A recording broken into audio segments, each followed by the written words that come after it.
Hello guys, स्वागत है आप सभी का शिव ओम क्लासेस के ऑनलाइन प्लेटफॉर्म में। अब हम यहाँ पर बात करने वाले हैं वर्ण किसे कहते हैं। हिंदी के अंदर एक शब्द आता है वर्ण, वो किसे कहते हैं, इसकी परिभाषा क्या होती है, वर्ण कौन कौन से होते हैं, इसके कितने प्रकार होते हैं, सभी चीज़ों को जो है हम यहाँ पर डिस्कस करने वाले हैं। तो देखिए, दो चीज़ें होती हैं जिसके अंदर आप हमेशा जो है वो कंफ्यूज हो सकते हैं। कौन कौन से? एक तो वर्ण और एक अक्षर।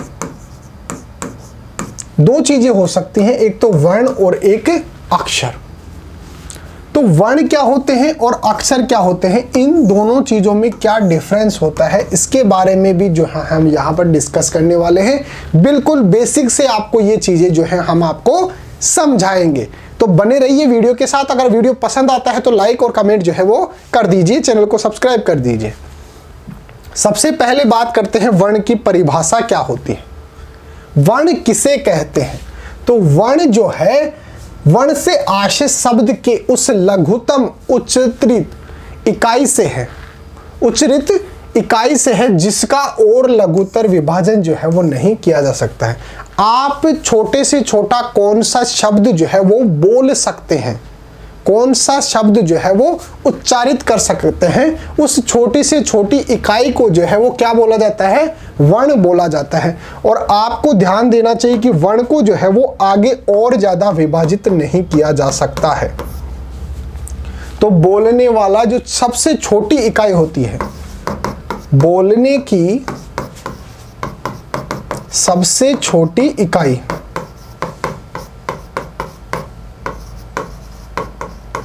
जिसका उच्चारण किया जा सके,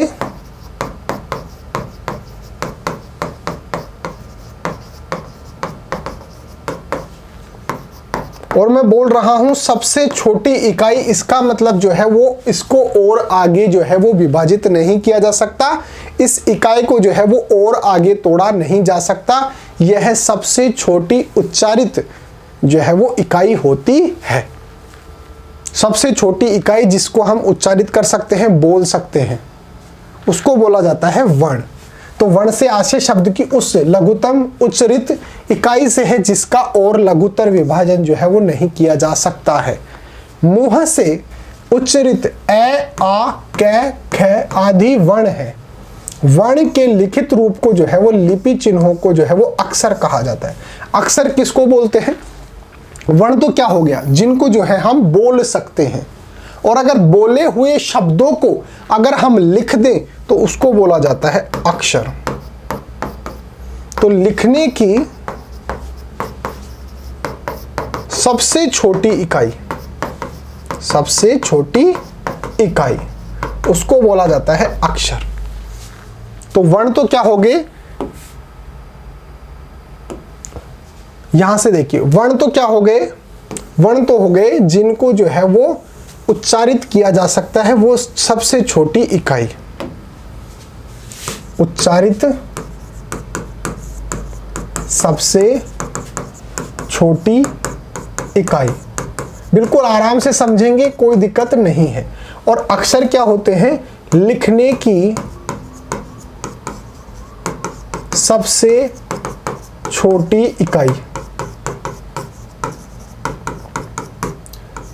जो शब्द हम, जो वर्ण हम बोल रहे हैं, जो शब्द उच्चारित कर रहे हैं, सबसे छोटी यूनिट जो होती है, सबसे छोटी इकाई जो होती है, अगर उसको हम लिख दें तो लिखने की सबसे छोटी इकाई जो होती है उसको बोला जाता है अक्षर। तो अगर लिखने की बात करें तो अक्षरों को और आगे विभाजित नहीं किया जा सकता।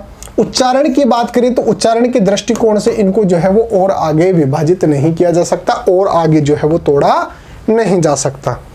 यहां तक की बात समझ में आती है। शाक्षर, निरक्षर, अक्षर ज्ञान शब्द वर्णों के लिखित रूप के बारे में ही प्रयोग किए जाते हैं।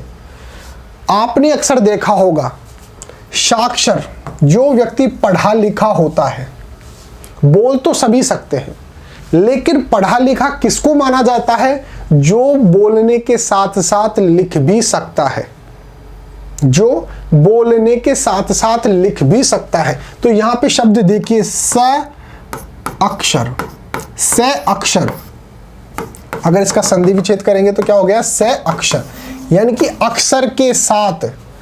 और अक्षर की हमने अभी बात कर ली, अक्षर क्या होता है, सबसे छोटी लिखने वाली इकाई। तो अगर किसी को लिखने का ज्ञान है तो इसका मतलब क्या है, वो साक्षर है, उसको लिखने का जो है वो ज्ञान है। और निरक्षर का मतलब क्या होता है, जिसको लिखने का ज्ञान नहीं हो, बिना अक्षर के, उसको बोला जाता है निरक्षर। अक्षर ज्ञान यानी कि उसको लिखने का ज्ञान है, ऐसे जो शब्द होते हैं वो किसके लिए प्रयुक्त होते हैं, लिखित रूप के लिए प्रयुक्त होते हैं। यहाँ पे वर्ण थोड़ी आया है, अक्षर आया है, और अक्षर किसके लिए होता है, लिखने के लिए होता है। तो ये जितने भी शब्द मैंने बताए, साक्षर, निरक्षर, अक्षर ज्ञान जो है, ये सभी शब्द जो है वो लिखित रूप के लिए प्रयुक्त किए जाते हैं।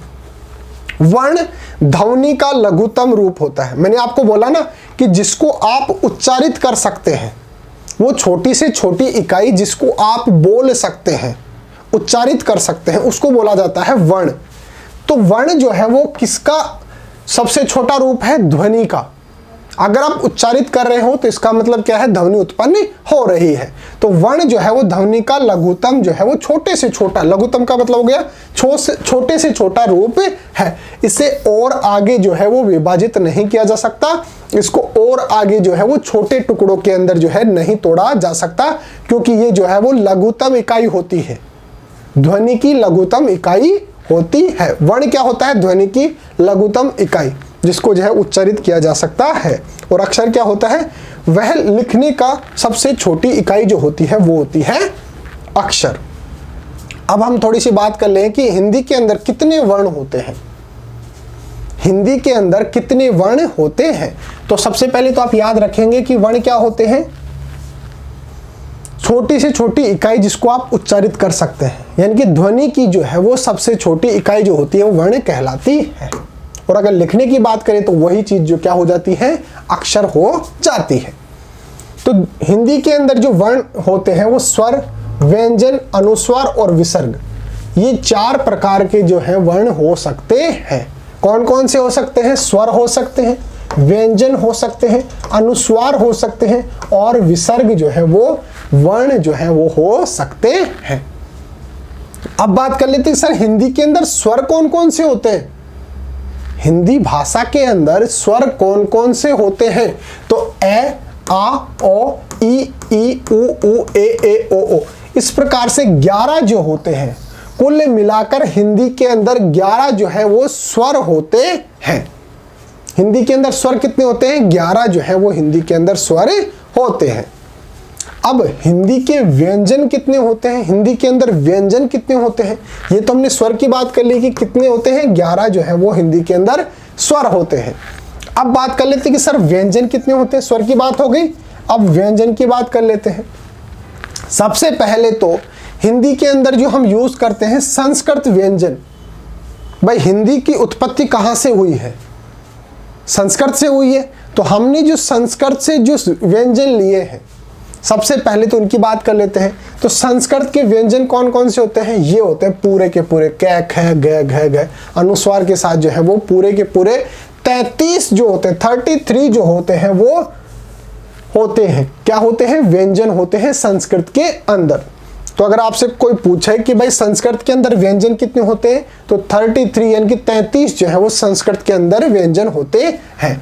और अब हिंदी के अंदर, ये तो संस्कृत की बात हो गई, अब अगर कोई नई भाषा जो आती है, इंट्रोड्यूस होती है, तो उसके अंदर कुछ नई चीज भी ऐड ऑन होती है।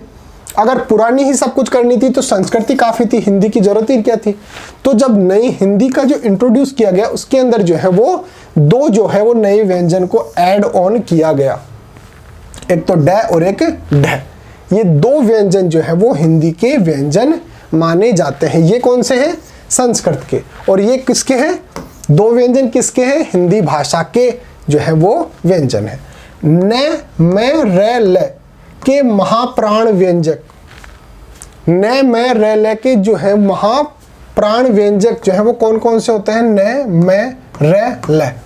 इस प्रकार से जो है वो 4 व्यंजक ये होते हैं, 4 व्यंजक ये हो गए। और ग्रहित व्यंजन कौन कौन से होते हैं, ग्रहित व्यंजन होते हैं 5।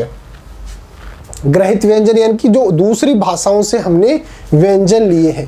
यहां से किससे लिए हैं? संस्कृत से लिए हैं। ये हमारी हिंदी भाषा के हो गए, 2 और 4 6 मिलाकर जो है वो हिंदी भाषा से हो गए।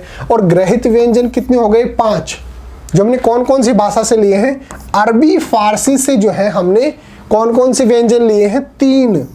कौन कौन से? कै, और फिर यहां पर जो बिंदी लगाई जाती है वो ख, और फिर यहां पर जो बिंदी लगाई जाती है वो ग, यहां पे जो बिंदी लगाई जाती है करीब, खत, गम। इसके क्या है उदाहरण? आपने ऐसे देखा होगा, करीब जो लिखते हैं वो कै के यहां पर बिंदी लगाते हैं।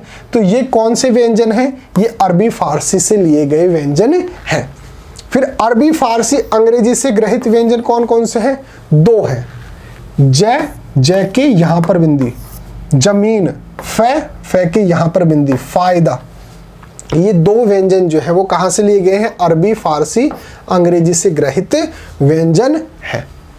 अब कुल मिलाकर व्यंजन कितने हो गए उसकी बात कर लेते हैं। हमने सबसे पहले बात की कि भाई संस्कृत के अंदर व्यंजन कितने हैं? 33 है, तो हमने यहाँ पे लिख लिया 33 जो है वो संस्कृत के अंदर व्यंजन हो गए। फिर हमने बात की कि हिंदी के व्यंजन कितने हैं? 2 तो ये हो गए और 4 ये हो गए। तो हिंदी के अंदर कुल व्यंजन कितने हो गए? 6 हो गए। तो हिंदी के अंदर कितने हो गए? 6 व्यंजन हो गए।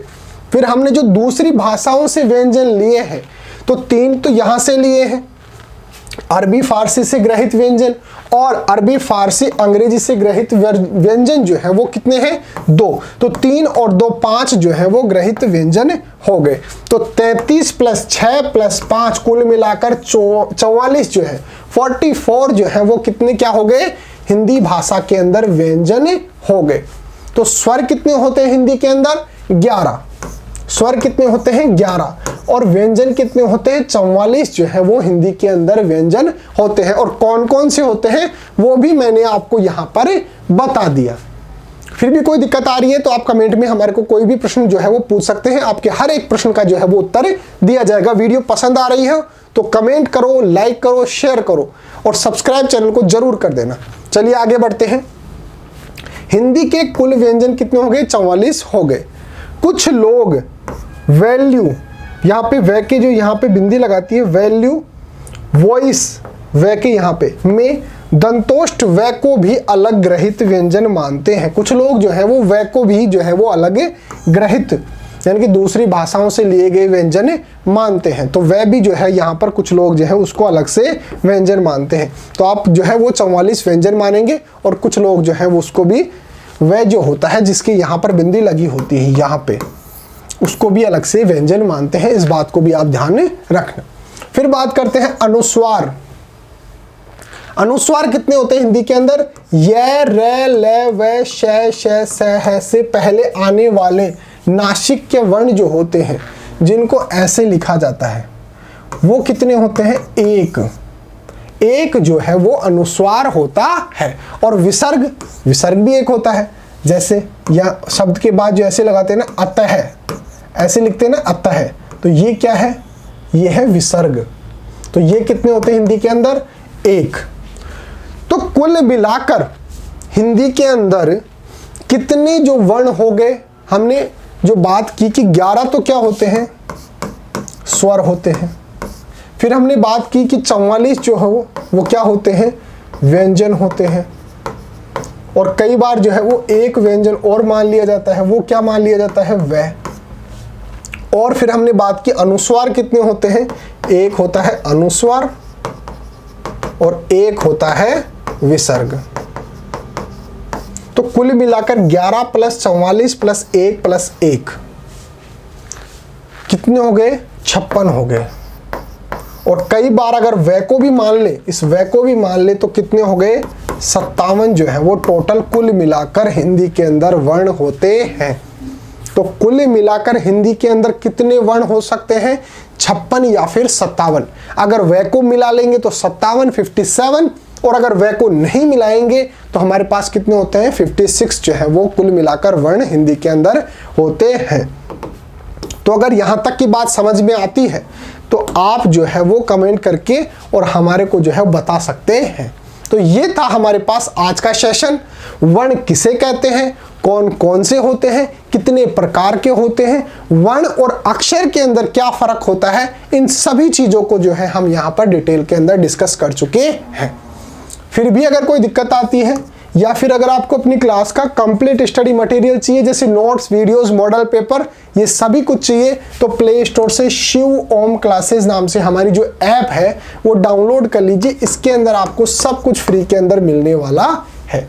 ये हमारा व्हाट्सअप नंबर है, व्हाट्सअप पर भी जो है आप हमारे को मैसेज करके व्हाट्सअप से भी आप अपने नोट्स वगैरह जो है वो प्राप्त कर सकते हैं, या फिर आप हमारी वेबसाइट पर जाकर www.shivomclasses.com इस वेबसाइट पे जाकर जो है अपने क्लास के जो है वो नोट्स जो है वो PDF के अंदर डाउनलोड कर सकते हैं।